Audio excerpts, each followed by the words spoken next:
کیونکہ اللہ کی ذات کو چھوا نہیں جا سکتا، دیکھا نہیں جا سکتا، سنا نہیں جا سکتا، محسوس نہیں کیا جا سکتا، وہ اس سے ورا ہے، ہماری عقلوں سے بہت دور ہے۔ اور چونکہ اللہ کی یہ ذات کی اپنی خوبی اتنی بڑی ہے کہ وہ اپنی اس خوبی میں یکتا ہے، اور اگر کوئی ان 5 حصوں سے باہر ہے تو ہمارے نزدیک وہ موت ہے۔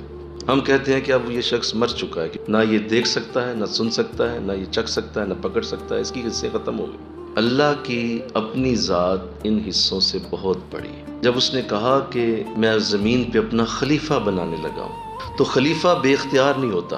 جیسے کوئی بزرگ اللہ والے خلافت جب دیتے ہیں تو وہ ساتھ پوری طرح وہ انداز بھی دیتے ہیں کہ بھائی تم خلافت والے ہو تو تمہیں یہ تمہیں ہم نے دیا ہے، اور اگر وہ خلافت نہیں ہے، ویسے منہ ملازے کی خلافت ہے، تو ایسی خلافتیں 100 اور دے دیں جناب، کیا فائدہ ان کا۔ کہ جب وہ اپنا خلیفہ اتارنے لگا تھا تو اس نے دیکھا کہ میرے خلیفے میں کیا کیا ڈالوں اب میں، تو سب سے پہلی چیز اس نے جو اپنے خلیفے میں ڈالی وہ اپنی معرفت کی طاقت تھی۔ یہ سب سے پہلی قوت ہے جو انسان کو دی گئی۔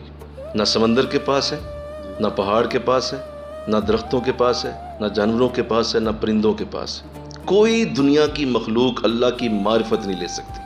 معرفت کے لیے صرف انسان کو چنا گیا، اور یہ پہلا نور تھا جو اللہ نے اپنے بندوں کے اندر، اپنے انسان کے اندر انسرٹ کیا کہ وہ اس کی معرفت حاصل کر سکتا ہے۔ اب چونکہ اللہ نے اپنی پہچان دینی تھی، پہچاننے کے لیے کوئی چیز ضروری ہوتی ہے جس کو دیکھا جائے تو سمجھ جاؤ کہ یہ چیز میں نے پہچانی تھی، پہچان لی میں نے، تو اللہ تو پہچان سے باہر ہے۔ تو اللہ نے کمال یہ کیا کہ آقا دو جہاں کی شکل میں اپنا ایک عکس دنیا میں اتارا، اور حضور تشریف لائے اللہ کا عکس بن کے۔ اور اللہ نے قرآن میں ان کے لیے ذکر بھی کیا ان تمام قوتوں کا جو حضور کو دی گئی۔ اب اس نبی کا معاملہ اتنا بڑا ہے کہ جب اس کو دیکھا کسی نے تو اس کے معاملے کو اللہ نے اپنی ذات تک پہنچایا۔